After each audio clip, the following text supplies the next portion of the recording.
Hello. Hello, everyone. The long-awaited interview.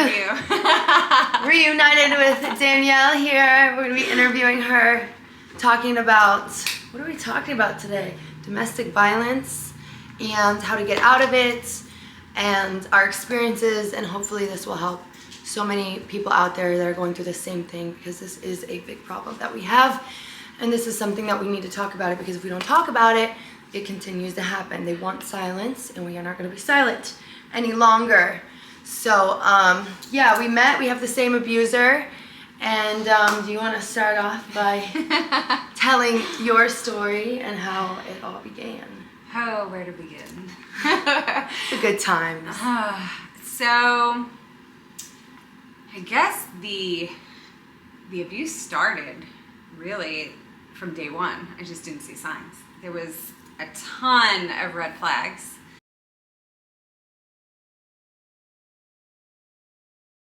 By the way, disclaimer, guys, this is going to be some sensitive topics. So if this might trigger warning, this is very deep stuff. So if you can't, handle it, totally understand. But I know that this is going to help a lot of people. So go on. Sorry. Backwards in time and realized that the abuse started from day one. Mm-hmm. It didn't start a year down the line or 2 years down the line. It started from day one. Yeah. So the verbal abuse probably started about 6 months. There was no really, you didn't see so when you met him, was it very your mind controlling, very in my experience, that's a lot what it is. It's very obsessive. Mm-hmm. It's you're the fucking one. Yeah. So how was your experience? Very similar. And I feel like they're all the same. They're all the same. It's the same book, different characters. Yep. So it was, you're my soulmate. Mm-hmm. And if a guy tells you they're soulmate and you barely know them, that's red flag. Yeah. Red flag. You don't even know me. No. And also with family, how was the abuser's relationship with family? Because I've noticed a lot of times they have a very unhealthy relationship with their family. Oh yeah, not close at all. Not a lot of close friends, not a lot of long-term friends. Mm-mm. There's obviously something was wrong right off the bat. Oh yeah. I think I'm very close with my family. You're very close with your family. I think when you meet somebody who says they're not close with their family, that should be also a red flag. Yeah. Obviously there's people out there that don't have close family for no other reason than just normal reasons, you know, an argument or this or that. But when you hear that this person is not close to any family members, or they're a fucking asshole, or that you don't talk about your family right with that kind of language, or referring to their mother as a cunt. Who says that? I don't even like saying that word just now. The verbal abuse probably started where I really took notice to it was probably about 5-6 months in. Mm-hmm. But the gaslighting, the emotional abuse, the mental abuse was from day one. Yeah. But again, when you're in it, you don't realize that it's happening. Because you're so love bombed. Because, it's, oh my God, you're the one. And for me, for instance, I was with military guys and they were always gone all the time. So I got that attention right away. I've never had that kind of obsessive, and I was oh, maybe this is how it's supposed to be. But deep down, that's not normal. No. It's not normal. All that stuff. A normal relationship is progression during a span of time. Not all of a sudden within a week or 2 weeks, you're the one, I've waited for you for my whole life, you're my soulmate, I'm gonna marry you. Yeah. I've never met anyone like you. You might think those things in the beginning about somebody, but you are sure as hell not coming out and verbalizing that to that person. Yeah. Because quite honestly, a healthy person would be whoa. Right. This is too fast, this is coming on way too strong. A normal relationship is the progression over time. Yeah. And a soulmate is not something you tell the first couple of weeks of a relationship or a month in. It's just, no, that's a huge red flag. Huge red flag. And then what was the, how did the abuse, verbal abuse, what was, you don't have to get into detail everything he said, but what was a lot of it just cutting down on how you looked, or what was it, you're not good enough type of? Oh yeah, the verbal abuse was everything from the color of my hair, the way my body was, my boobs aren't big enough, my ass isn't big enough, my teeth aren't perfect, I wish you were tanner. The list could go on and on and on about everything that I wasn't. And now this is coming from someone who is in love with me, and I'm now invested in this person, and I'm hearing the person that I love now degrading me to every extent. Yeah. And that's when the mental abuse starts. Mm-hmm. And those things did happen very early on too. But again, I was in it. You don't realize it as you're in it. Yep. Because they've fully love bombed you. Yep. To the extreme, mm-hmm. So that's pretty much like the beginning of it. Then the gaslighting starts, and then the verbal abuse started. And I want to say, so the physical abuse started, because I recently looked at it, and mm-hmm. I was probably about 8 months in. Was the physical abuse. That was when it started. And did you know about his prior abuse? So it's funny, a previous girlfriend. We all did, damn it. We all did. And we thought, but he's not going to do that to us. He just needed a stronger woman to, Yeah, a previous girlfriend reached out to me, but he painted her as crazy. Mm-hmm. She is crazy. She's obsessed with me. She will do anything to destroy my relationship. If you believe her, you're as bad as she is. So when she had reached out to me to tell me, hey, he's got prior abuse records. And I think he broke her eye socket, broke her... No, that was strangulation. Oh, strangulation. That was strangulation. So when that happened, I was like, okay... I still didn't know at this point because I didn't do my background check. Mm-hmm. I did not do what every woman should do in dating in 2023. Do a background check. Even if it costs you $50, go do a full background check and see what this person has as on their record. And back then, I didn't even think to do that. Yeah. It was just I'm believing the things that he said. Didn't believe her because she's crazy. Right. He had painted her out that way. And then found out, oh my gosh, there was more before me. And then obviously I reached out to her, mm-hmm. Afterwards and apologized. Right. You always feel like an asshole, and then they're like, it's okay. You went through the same pain I did. I'm not even mad about it. You went through enough. Yeah, it's almost like, when's the call going to come in? I'm giving it a couple more months. I feel like I'm going to see the call because it's a textbook. Or a book. You're reading from a book. Everything they do is the same. They might tweak it a little bit because I might learn this didn't work with this person. So I'm going to tweak it for next time with the next woman that comes into my life.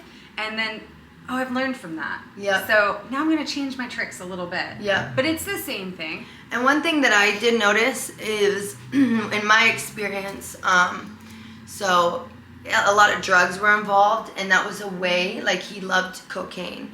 And so I was in the military. I'd never done drugs before. And he was like, do this cocaine. And then he would prod me for everything. Anything you could think of, any insecurity. What happened in this? What happened with this guy? What happened with...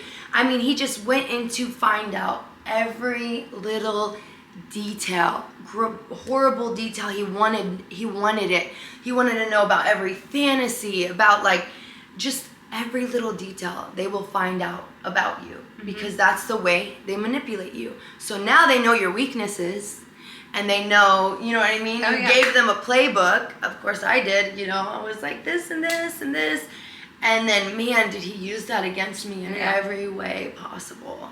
They take every deep, dark thing that you've confessed about and opened up your heart to, and they use it to manipulate you and instead of using that to help and heal you, it's going to be now, So, okay. So then, with him, did he do a lot of drugs with you? Oh, yeah. It was Drug City. And that was another thing. I didn't. So, that was thrown in my face too. Yeah. Oh, you're no fun. You don't drink enough. You don't do drugs. Like, who would want you? Who would want a sober girl with her head on straight? Actually, I can name a lot of people that want us. So. Yeah, but, it doesn't even make sense, but it's crazy when you're in it. You're just like, and then by this point, I will say, like, for me anyways, I was so disassociated. I was so mentally, like, scared. Like, my anxiety was so high. I was always in fight or flight. It was always anxiety.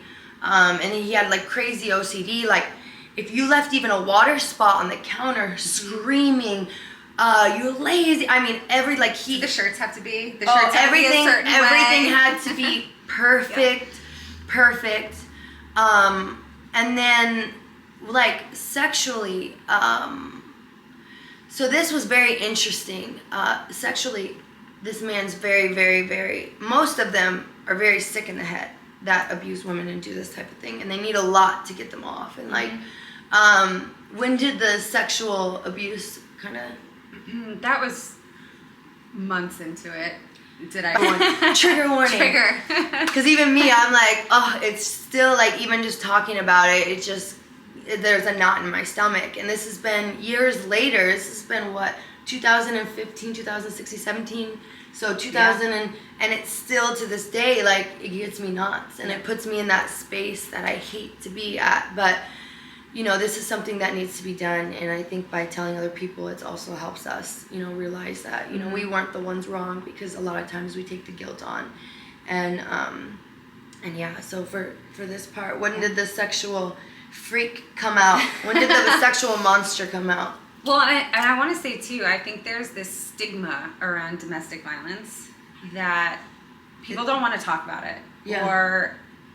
And I'm going to say probably what's on a lot of people's minds that I've come across is like, oh, it only happens to, like, trashy people. It's trashy people that are involved with this. And I'm like, you know, these are naive people saying... Yeah, I've never heard of that. Oh, I have. Oh, really? Oh, yeah. Or it's like, oh, I only see that on, like, Cops on the TV show. Yeah. You know, like domestic violence, like a woman getting beat up or, you know, a man getting beat up.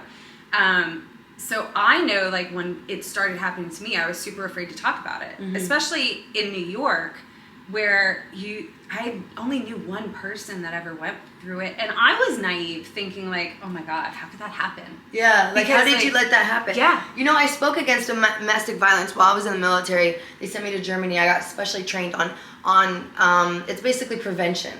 So it's for looking for the signs and everything. Even with all that, until it happens to you. And I had all the training in the world. I told all the military people on how to get away from sexual assault or how to look at the signs. And boom, it was me. I was in it. So it's not about how educated you are. It's not about, you know, how strong you are, because I'm a strong girl in the military. Like, it took a lot to break me. He fucking broke me, but I got back up, thank God. And a lot of people don't live to see that story. And that's why I'm so passionate about this. And that's why I'm always going to speak about it, because there's going to be one person that listens to this, and hopefully it'll give them the strength, because, you know, it's the quiet, it's the silence that kills. It's the silence that kills. And I think that was a big thing for me too, is like, I finally have a voice that I wasn't allowed to have, because I was put in a corner and, like, shut up. Yep. You don't ever, like, who are you to say something? Nobody's going to believe you. Yeah. And still, actually very recent, like, literally in the last 2 weeks, I spoke to somebody, a follower on Instagram, and I know she's probably watching, so she's going to laugh when she hears this. But she was mutually friends with another friend that he was friends with. And after, like, it ended between us, he was telling everybody I was cheating on him. And that's why it ended. And I was like... Oh, wow. Okay, let's not go there. Like, it's always the woman cheating that makes it. Yeah, and how many years later am I hearing about this? Yeah. You know, how many years? Like, it always comes out. Like, the truth comes out always in time on its own. You don't have to justify yourself to anybody about who you are, what you are, or the type of person you are, because they're going to paint you out in the worst smear campaign they possibly can. Yep. They're going to say everything that they are, everything they're doing is what they're going to project onto others. Yep. Because they will never have the qualities that a strong, you know, woman has or man has, you know, that's a victim of. And I think it's a lot of jealousy, you know, like, what I think, and I don't think it, I think it's fact, is not all the time, but a lot of times these are men who want to come out of the closet. And they're so jealous that we have this feminine energy that they can't have, and we get the attention that they want from men. And this is like, it's proven.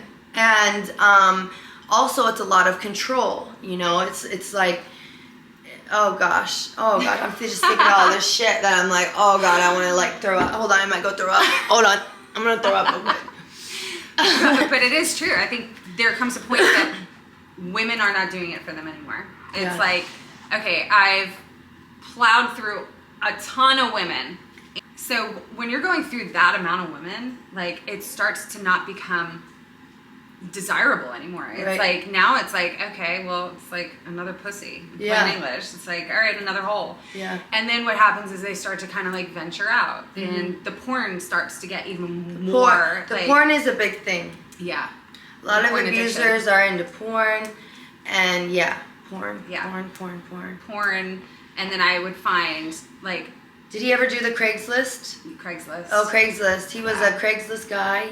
One time we were up for 2 days on cocaine, and he said, I'm going to bring somebody to the house. And I'm like about to fall asleep. I don't know what he's talking about. I'm like nodding out. But a lot of times when they come down from drugs, it's a lot of sexual, like wants to get out. I don't know what it is about coming down from cocaine. And so he one time, I wouldn't believe it, I was like laying there, and I still remember it to this day. I remember the room where I was, and I see this guy, older guy, like bald, you know, coming out, and I was like, what is going, I couldn't believe it. I thought I was in a nightmare, and I'm up for 2 days, you know, and he's like, yeah, you need to suck his dick, I started crying. I ran out, and he called me a pussy. He called me, you're a pussy, you wouldn't do that. I was crying my eyes out, like, and that was multiple times where he called a guy over, and also he'd have the guy suck his dick as well.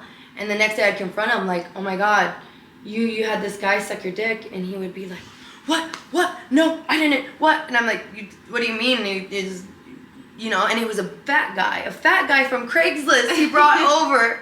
Because it doesn't matter. I wouldn't have sex. I never had sex with any of the men, but he would want me to do things with them. Like, it was just so sick. I haven't really told a lot of it, but I think you need to come out there and say it, because you know what? It is what it is. It's in the past. But this is the dark, scary truth. And people need to know how sick and dark that it can get. It got so dark.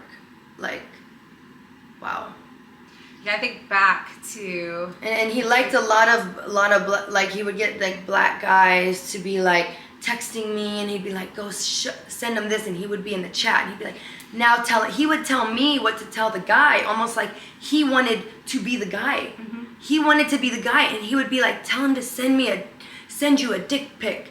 I didn't want it. I could care less about the guy, but he would get off on the guys. Yeah. This is so dark. Oh my god.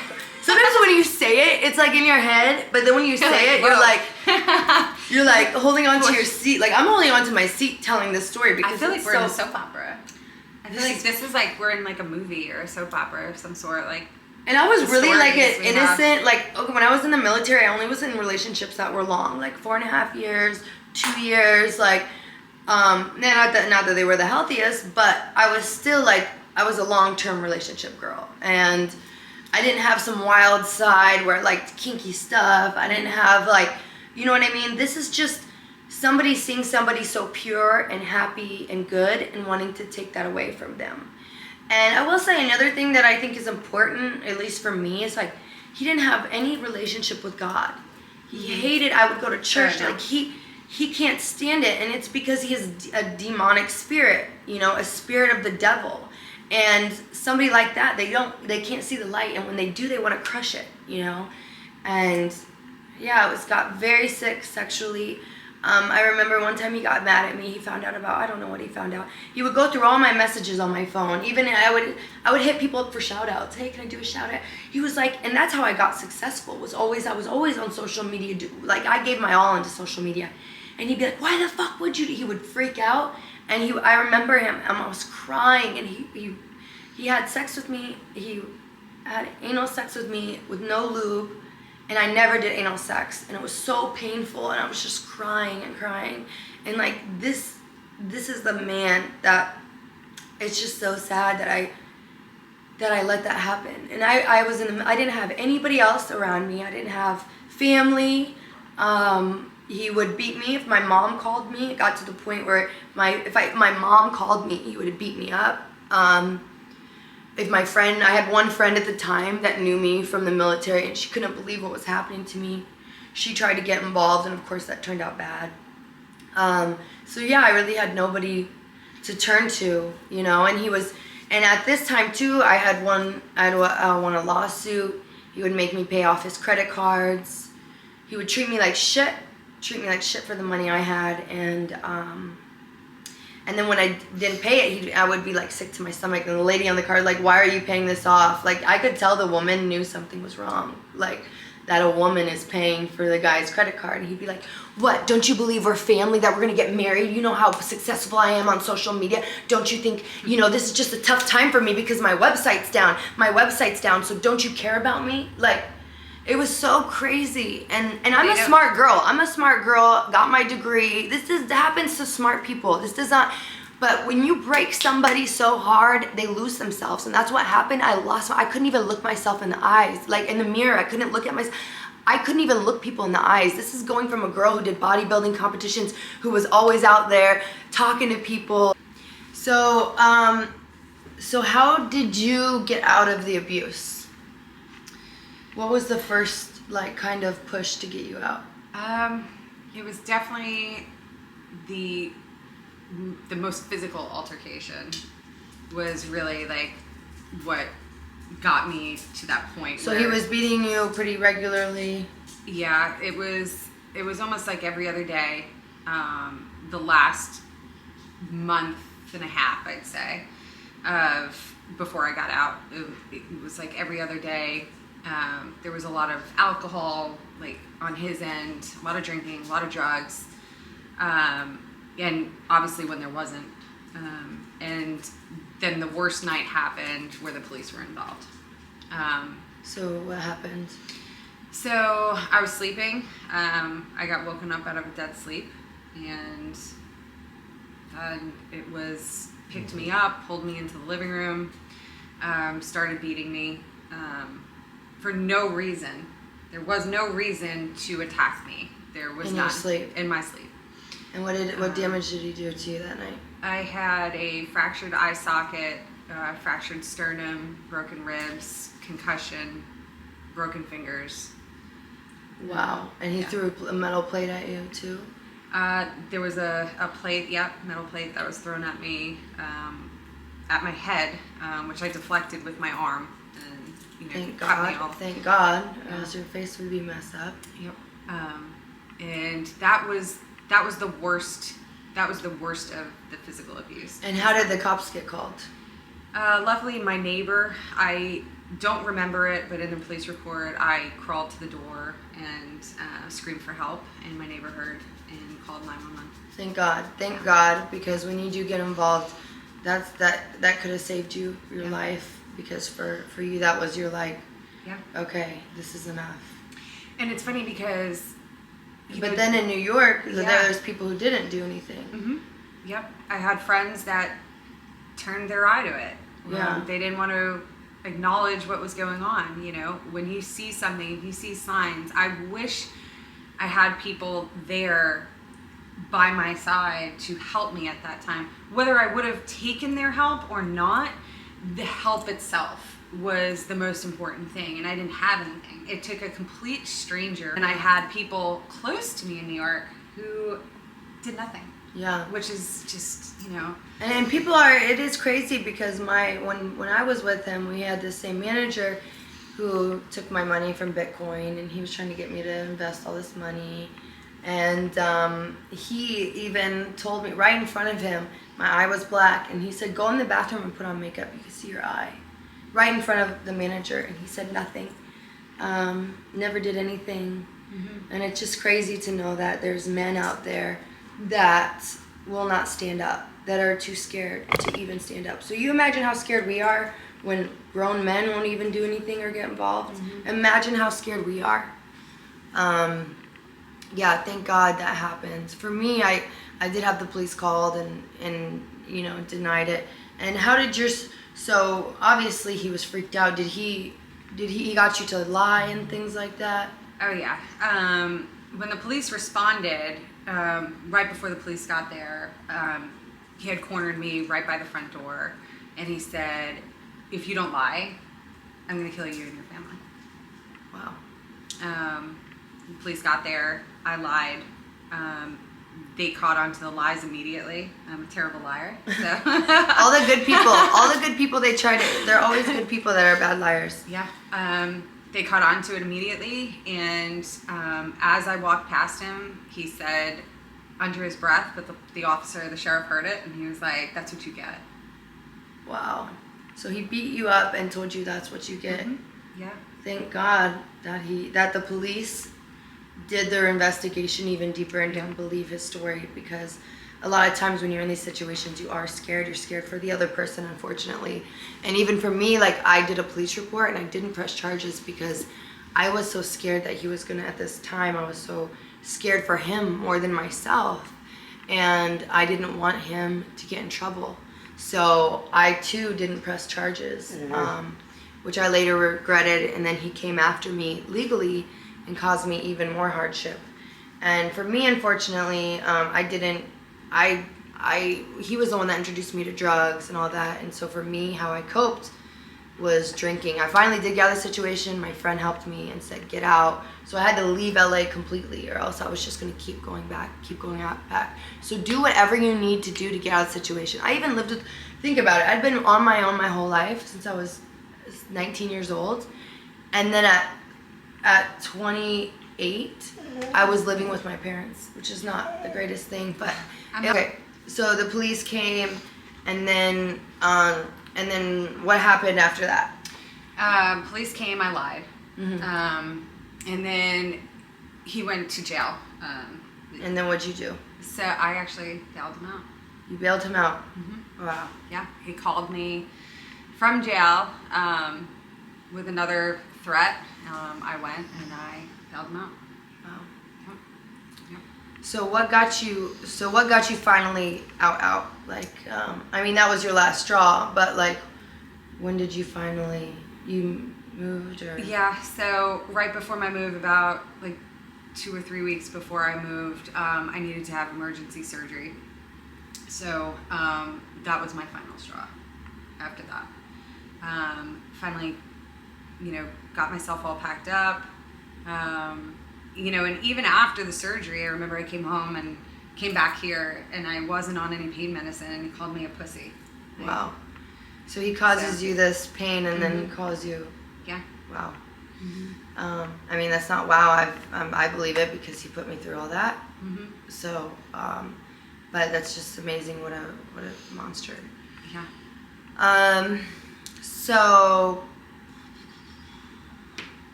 So you moved out. You moved out, and you went back to New York.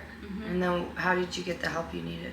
I was referred to speak to a domestic violence place that was close by my house, and I was a little hesitant at first because I was like, being back with my family will kind of heal me, but I decided a couple of weeks in, I think it's best that I go and speak to somebody. So I did the one-on-one therapy, which was great. I tell everybody that is going through a similar situation, go and seek a domestic violence therapist. And specifically, like a domestic, because... And then the groups was your best?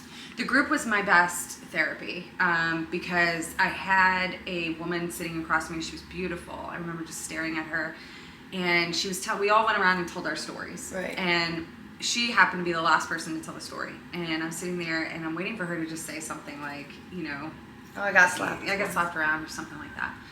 And she tells the story of how, she has a son, and he witnessed this happen, and she was hysterically crying, and her husband hit her in the head with a metal baseball bat, and she was in a coma for 4.5 months. Wow.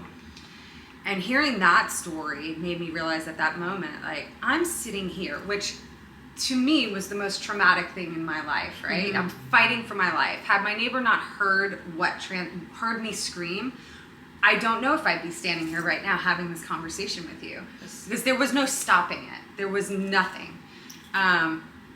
You know, so hearing somebody else have a story that's way worse than mine kind of kicked me into strength. Yeah. It like a light bulb went on, and I said, "Holy shit!" Like, I'm sitting here thinking this is the worst thing that could possibly happen in a relationship, but it's not. Somebody had it way worse than me. Yeah. And when you start to realize that, I think that was my healing from that point on, and that just gave me the strength, and I came back a million times stronger. And then I took him from you because that was, you know, so great. It was so great. Yeah. That was great. Yeah. But she knows what the cycle, like a lot of times they try to make you out like the crazy. They try to he tried to put us against each other. So if a man is doing that with his ex or anybody, there's a reason. You know what I mean? That's a big red flag. And yeah, he did. He tried to make you out to be the crazy one and this and that. And I was a cheater. I was just so mesmerized. Yeah. I was so young and innocent. And like, you know, I really was. Like in the military, nobody hurts you like that. Like everybody has each other's back. Like, you know what I mean? It's not that, it's a pretty good, you know, you have a good system of people around you. So I never like expected. You're tired. That's probably right. Tired as fuck. I hate talking about him, but we're doing this for you guys so that someone else can get help. One thing I always say is that I feel like these abusers are vampire suckers. They literally suck the life out of you. They suck all the good out of you, because these people don't have empathy. Yeah. They don't know what love is. They don't so they want to take that away from you. They're finding qualities in other people that they don't have. Mm-hmm. And they're trying to like leech onto that because they will never have it. Yeah, and they're very jealous of it and very angry. Mm-hmm. A lot of anger. Yeah. A lot of those things. So when you get out of the relationship and you're exhausted, that's to be expected. You should be drained mentally, physically, emotionally, like. And one of the things that I always talk about is that you'll never see my face. You'll never see my injuries. You'll never see my face from here to here, black and blue again. Yeah. Like, well, I hope not, you know? Yeah. But unless I show you that picture, you don't see it. The mental and the emotional abuse is far worse to me than the physical abuse. Yeah. The mental and emotional abuse is really what you have to heal from. Like, I'm not afraid of a man, like, if they raise their hand to me. Yeah. Like, the odds of a man putting their hands on me ever again are slim to none. Mm-hmm. The mental and emotional abuse is what I truly had to heal from. Mm-hmm. You know, and there was a lot of the verbal abuse too. But, you know, for somebody to come in and, like, mess with your psyche, you know, it's like... Yeah, it's like it rewires your brain, your whole brain, your whole thinking about life. Mm-hmm. You lose who you are. You forget who you are. You're beaten down to where you can't even look at yourself anymore. And me, like, I'm such a confident person, and just to lose all of that, it really hurt my pride, and it took me down. Instead of me reaching out for help, we all have our own time and ways of healing, but I isolated myself. I went to my parents' house, and I didn't know who I was, and I was just drinking. And that was my way of coping for so long, being in that abusive relationship, getting hit every night. That was the way I coped, was the drinking, was the drugs. So that's all I knew. And until I got help, which is crazy because it went on for 5 years, me just not wanting to live. Like, I overdosed. I didn't want to live for 5 years after the abuse. Like, that's how hard it was. I barely, like, it's lucky that I'm even here, and that's why I'm telling this story. It's not bragging rights. Ooh, who got beat more? No, you think we want to sit here and talk about the shit that hurt us so bad? You think we want to go and remember that? No, we're doing this so that our story can help somebody. And that they don't have to go through it. They don't have to be alone. And for so long, I just isolated myself. I didn't have a community. And it took me a year and 2 months ago, I went to detox. And I finally just got my head right. I was disassociated. I'm still getting out of disassociation. I'm 14 days no weed. Yeah. And I feel better than ever. My head's clear again. And yeah, it took me, you know, almost dying to get the help that I needed. And I don't want that to be somebody's story, because nobody should have that much power. No man should have that much power to hurt you, and that you just end up losing yourself and wanting to kill yourself. And that's where I was. You lose your identity. Yep, you lose exactly. You don't know who you are. You have to rebuild, and you have to give yourself time to heal and feel the pain. Because I'm telling you, I numbed it for years. It's not going to make it go away. It's never going to make it away. You can only suppress it for too long until shit hits the fans. And I was so lucky that I did get the help I needed, and I have not been in a toxic relationship since. But even after that abuse, I went for another toxic relationship because, well, at least he didn't hit me. So this stuff can carry on if you do not take the time to work on yourself, which drinking by yourself is not a way, and that's what I did for so long. I just drank my pain. And that was so the opposite of me. I got my degree while I was in the military. I made a rank higher than everyone in the military.